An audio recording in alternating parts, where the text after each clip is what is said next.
이 강은 부분집합과 집합의 상등입니다. 첫 번째 부분집합입니다. 부분집합은 자 x가 집합 A의 원소이면 반드시 말이죠. 자 집합 B의 원소가 될 때, 이렇게 될 때 우리는 A는 B의 부분집합이다 이렇게 얘기를 하면서 이와 같이 표현합니다. 자 이쪽에 오픈된 거 주의하셔야 되죠. 우리가 원소에서 예를 들어서 집합 A의 원소가 1, 2, 3이면 1은 집합 A의 원소다 그랬어요. 그죠? 이렇게 집합은 주로 대문자를 쓰고 원소는 소문자를 쓰는데, 자 이쪽이 오픈된다 이렇게 설명을 했죠. 여기도 주의해 주시면 되겠습니다. 물론 뭐 집합 A하고 집합 B가 서로 같아도 부분집합이라고 기호를 쓸 수 있지만, 이쪽이 적고 이쪽이 크네요. 이쪽이 적고 이쪽이 크다, 오픈됐다 이렇게 기억해 두시면 절대 안 잊어버리겠죠. 자 이렇게 해서 우리가 부분집합의 표시 방법 정확하게 익혀 두시기 바랍니다. 물론 집합 A하고 B가 서로 같아도 말이죠. 자 X가 집합 A의 원소이면 반드시 집합 B의 원소도 되기 때문에 역시 이렇게 A는 B의 부분집합이다, 또는 이때는 B는 A의 부분집합이다 이렇게 또 쓸 수 있을 거예요. 요거는 집합의 상등에 가서 설명을 하겠습니다. 어쨌든 자 부분집합 A가 B의 부분집합이 될 때는 자 벤 다이어그램으로 보면 요럴 때도 그렇고 요럴 때도 그렇고 자 요와 같이 표현할 수 있다라는 거 기억해 주시면 되겠습니다. 기호 연습 처음 배우는 학생들은 연습 잘 해 두시기 바랍니다. 특히 자 어디가 오픈됐나 잘 기억해 두시기 바랍니다. 쉽게 설명을 했습니다. 자 이제 다음으로 넘어가도록 하죠. 자 이제 부분집합의 개수를 공부합니다. 지금 집합 A가 있어요. 집합 A가 1, 2, 3이 있을 때 이곳에 부분집합의 개수를 구하라 그러면은, 공집합은 모든 집합의 부분집합이 됩니다. 그래서 공집합이 있고 하나짜리가 있죠. 이렇게 있고요. 한번 나열해 보는 거예요. 그 다음에 이제 이렇게 있고 두 개짜리 한번 보시죠. 1, 2가 있겠고 그 다음에 2, 3이 있겠고 그 다음에 1, 3이 있어서 이렇게 표현할 수 있고, 그 다음에 이제 세 개짜리가 1, 2, 3 이렇게 해서 총 부분집합의 개수는 하나, 둘, 셋, 넷, 다섯, 여섯, 일곱, 여덟 개입니다. 일일이 다 세면 시간이 많이 소요되겠죠. 그래서 이거는 2의 지수승으로 이렇게 원소의 개수를 여기다 올리면 됩니다. 그래서 이렇게 부분집합의 개수 공식을 유도하게 됩니다. 이제 조합이라는 걸 배우고 나서 이제 이항 계수의 성질, 또 이항 정리 이런 것들을 배우면 요게 이제 하나도 안 뽑아낸 게 이거고요. 그 다음에 하나씩 뽑아낸 것이 이거고 참고로 공부하는 겁니다. 그 다음에 두 개씩 뽑아낸 거고 그 다음에 세 개 뽑아낸 게 이제 이거라. 요것이 이제 2의 3승이다 하고 이항계수의 성질에서 배웁니다. 그래서 요거는 뒤에서 배우니까 걱정하지 마시고요. 지금은 원소의 개수를 이렇게 올리면 된다 그런 얘기입니다. 그래서 첫 번째 집합 A가 말이죠. 자 만약에 A1에서 A2 이렇게 해서 n 개가 있다 그랬을 때 부분집합의 개수를 구하라 그러면 그냥 2의 n승개 이렇게 답하면 되겠다 그런 얘기가 되겠습니다. 자 지워도 되겠죠? 자 두 번째 설명을 또 한번 해보도록 하겠습니다. 자 두 번째 부분집합의 개수 설명을 해보죠. 예를 들어서 집합 A가 자 1, 2 그죠? 3, 4, 5가 있다 그랬어요. 자 이것의 부분집합 중 그랬습니다. 부분집합 중에서 말이죠. 뭐를 반드시 포함해야 되냐면 3, 4, 5래요. 3, 4, 5를 반드시 포함하는 부분집합의 개수를 구하라 하고 이제 이렇게 시험에 출제가 됐다 그러면 이제 이것을 일단 제껴놔야 되겠죠. 그래 놓고 1, 2의 부분집합의 개수를 구하면 2의 제곱까지 해서 4가지가 되겠죠. 한번 다 해볼까요? 하나짜리 이렇게 있고요. 그 다음에 이제 이렇게 2개짜리가 있을 거예요. 이렇게 4개가 있겠죠. 거기다 3, 4, 5를 넣으면 됩니다. 이렇게 3, 4, 5를 여기다 갖다 집어넣어 주시면 돼요. 이게 3, 4, 이 집합 A의 부분집합 중 3, 4, 5를 반드시 포함하는 부분집합이 되겠다 그런 얘기죠. 그래서 앞으로 뭐를 반드시 포함하는 부분집합의 개수를 구하라 그럴 때는 자 여기다 한번 적어볼까요? 자 집합 A가 A1 그죠? A2, A3 하고 쭉 가서 n개가 있다. 원소의 개수가 n개인데 그 중에서 A1, A2, A3를 반드시 포함하는 부분집합의 개수를 구하라. 그러면 2에 이렇게 답하면 돼요. 전체 n개에서 이렇게 빼주시면 됩니다. 반드시 포함하라는 거. 그래서 이렇게 답해 주시면 되겠습니다. 어렵지 않죠? 그래서 이 두 번째 또 공식으로 유도를 해봤습니다. 자, 이제 세 번째 마지막 설명 하나 더 드리겠습니다. 칠판 한번 지우고요. 자, 이번에는 특정한 원소가 어떻게 되냐면, 이제 1, 2, 3, 그죠? 4, 5, 6, 7이 있습니다. 이렇게 돼 있을 때, 요것의 부분집합 중에서, 자, 뭐는 반드시 포함하느냐면요. 자, 1, 2는 반드시 포함해야 돼요. 반드시 포함이 돼야 되고, 포함되고, 그 다음에 5, 6, 7이죠. 5, 6, 7은 포함되지 않는 거죠. 포함되지 않는 부분 집합의 개수를 구하라. 이렇게 얘기했을 때는 5, 6, 7은 포함하지 말라고 그랬으니까 이렇게 빼주시고요. 1, 2는 이제 이렇게 제껴 넣었다가 이따 집어넣겠습니다. 1, 2는 반드시 포함하라 그랬으니까 3, 4. 자, 이 두 개 원소만 있다고 생각하고 분집합 개수를 구해주면 되겠습니다. 2의 제곱 4가지가 되겠죠? 그래서 공집합이 있고요. 그 다음에 3이 있고, 그죠? 그 다음에 요게 4 이렇게 있겠고요. 그 다음에 3, 4 해서 4가지가 되는 겁니다. 거기에다 1, 2를 반드시 포함하라고 그랬으니까 이렇게 집어넣어 주시면 돼요. 이해 잘 되셨죠? 이렇게. 그래서 4가지가 답이 되는 거죠. 그래서 답을 이렇게 내면 돼요. 전체 원소의 개수가 7개인데 반드시 포함하라는 것도 빼고 포함되지 말라는 것도 빼고 이렇게 해서 답을 내주시면 되겠다. 그런 얘기입니다. 그래서 여기다 한번 정리해 볼까요? 집합 A가 말이죠.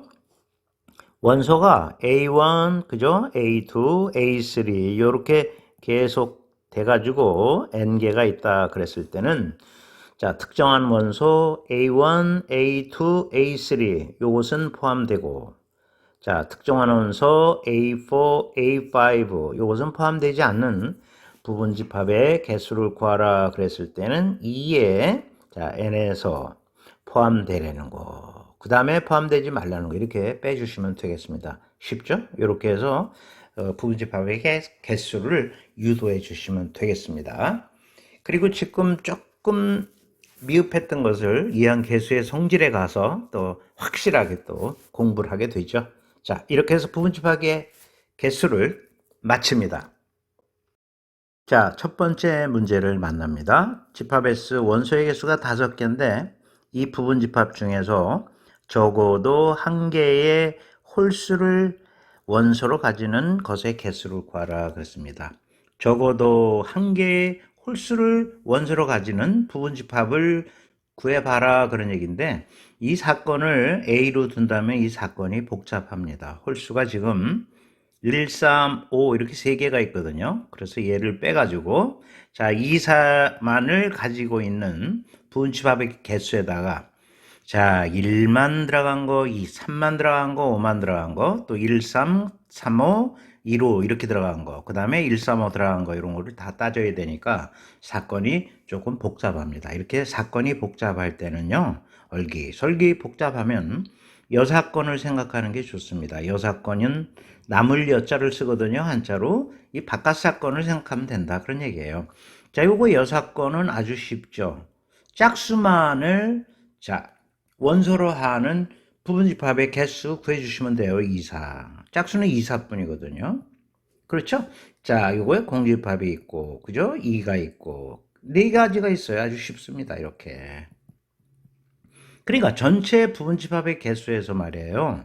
이것만 빼주면 된다. 그런 얘기예요. 쉽죠? 그래서 자, 다시 한번 얘기하면 사건 A가 복잡하면 그 바깥 사건이 간단하다. 그럴 때는 여사건을 쓰면 좋다. 전체 경우수에서 여사건의 경우수를 빼주면 된다. 그런 얘기죠. 그래서 이 문제는 이렇게 푸는 것이 손쉽죠? 2의 5승가지 전체 부분집합의 총수에서 요거 빼주면 돼요. 2의 제곱까지 빼주면 이게 28가지로 답이 나온다. 그런 얘기예요. 28가지를 요 사건 A만 바라보면서 끌어내려면 시간이 좀 걸린다 그랬어요. 요런 부분집합에다가 1만을 포함한 거, 3만을 포함한 거, 그죠? 그 다음에 5만을 포함한 거, 그 다음에 13 포함한 거, 35 포함한 거, 그죠? 15 포함한 거, 그 다음에 135 포함한 거, 이렇게 해가지고, 하나, 둘, 셋, 넷, 다섯, 여섯, 일곱, 이렇게 돼서 말이죠. 자, 이렇게 해서 28가지 뽑아낼 수 있지만, 시간이 많이 소요되잖아요. 그래서 이렇게 6건을 쓰면 좋다, 그런 얘기예요. 그래서 이렇게 적어도라는 말이 나오거나 수학에서 사건 자체가 복잡하다. 자, 두 가지 한번 써볼까요? 적어도라는 말이 나오거나, 자, 두 번째, 사건이 복잡해요. 사건의 복잡성, 이렇게 쓸까요? 요럴 때는 뭔 사건을 쓰면 좋다고요? 여사건을 쓰면 좋다, 그런 얘기입니다. 여사건은 요렇게 한자를 쓰는데요. 남을 여자를 써서 여사건을 사용하면 좋다, 그런 얘기입니다. 자, 그래서 이 첫 번째 문제에서 중요한 걸 또 하나 배웠네요. 자, 그러면 이제 다음 이론으로 넘어가 보도록 하겠습니다. 자, 세 번째는 집합의 상등입니다. 자, 집합 A, B에 있어서 A가 B의 부분집합이고 동시에 B가 A의 부분집합이 될 때 A와 B는 같다 하는 내용이에요. 직관적으로 누가 봐도 이해가 되죠? 그래서 여러분 이 상등은 깊게 설명하지 않겠습니다. 서로 같다 또는 A, B는 상등이다. 이 한자를 쓰니까 불편하잖아요. 그래서 용어는 여러분 앞으로 전부 순수 한국말로 바꿔줬으면 하는 것이 선생님 개인적인 희망사항입니다. 그냥 서로 같다 하면 될 겁니다. 그래서 우리는 A가 B의 부분집합이고 그 다음에 동시에 B가 A의 부분집합일 때 A와 B는 서로 같다. 이것을 우리가 공부해 주고 넘어가면 되겠습니다. 어렵지 않은 이론이 되겠습니다. 자, 두 번째 문제는 집합 A하고 집합 B가 서로 같음을 보여라 하는 문제가 되겠습니다. 자, 집합 A 보실까요? 조건제시법으로 둘 다 제시가 되어 있는데 X는 요런 꼴이 됩니다. 2 곱하기 정수꼴이면 돼요. 그 다음에 자, 집합 B도 이런 꼴이면 됩니다. 자, 2 곱하기 자, 정수에다 플러스 2 요런 꼴로 표현이 되면 모두 집합 B의 원소가 될 수 있는 거죠. 자, 그러면 우선 자, 집합 X가 집합 A의 원소라고 생각해서 하나 문제 끌어내 보도록 하겠습니다. X 뭘 끌어내면 될까요? 2n 이렇게 끌어내면 되죠. 물론 n은 정수예요. 그럼 이것이 집합 B의 원소임을 보여야 되죠, 처음에. 그렇죠?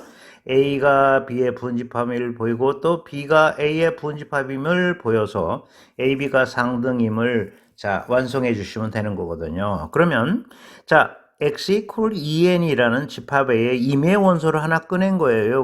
이거 여러분 말로 쓰세요. 임의 원소를 하나 꺼내면 요것을 요런 걸로 바꿔주면 되거든요. 그래서 요걸 바꿔주시면 다음과 같이 바꿔줄 수 있지 않을까 싶어요. 이렇게 바꿀 수 있죠? 이렇게 되는 거죠. 자, 이거나 이거나 전혀 다를 게 없지 않습니까? 그래서 이것은 집합 B의 원소가 되지요. 자, 2 곱하기 정수, 자, n-1도 정수이거든요. n은 정수고.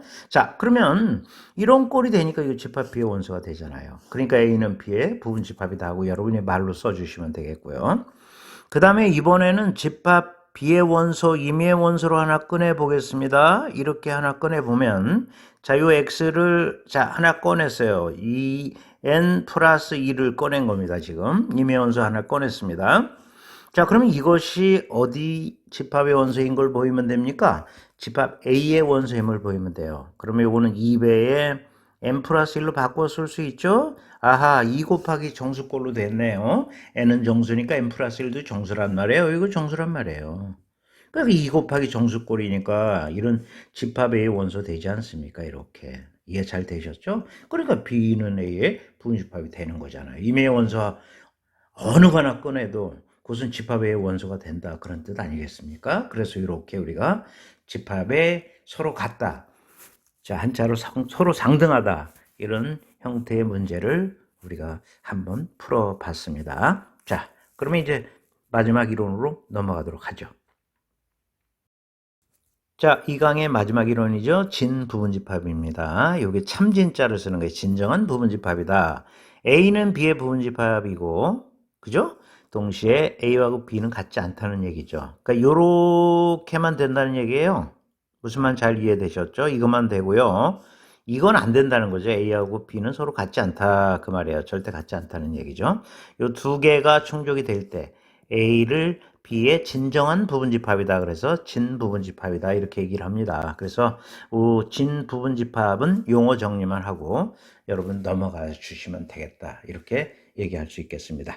자, 그러면 이번 강을 총정리하고 이제 마무리하도록 하겠습니다.